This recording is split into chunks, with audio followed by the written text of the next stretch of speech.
жақсы қасиеттерді бойына тартып, адамгершілік рухта бағыт-бағдар беруде сіздің еңбегіңіз зор.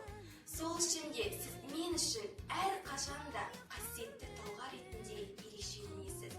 Және қазіргі кездегі қиыншылықтарға қарамай, бізге бар біліміңізді беріп, қолдау көрсетудесіз.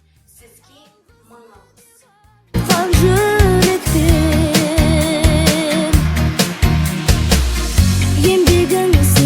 Саз ұлағат дейсің.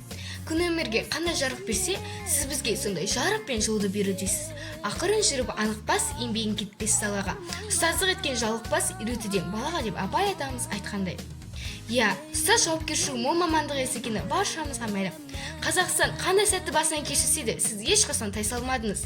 Сіз бізге мектеп пен қашықтан оқудың еш айырмашылығын көрсеткен жоқсыз. Айсауки, біз қашықтан оқып жатқанда сіз бар күш-жігеріңізді бізге салдыңыз. Мен сізге шын жүректің алғысымды білдіремін. Ұлағатты ұстаздар, сіздерге бүкіл әлем баласы құрметпен бас иеді.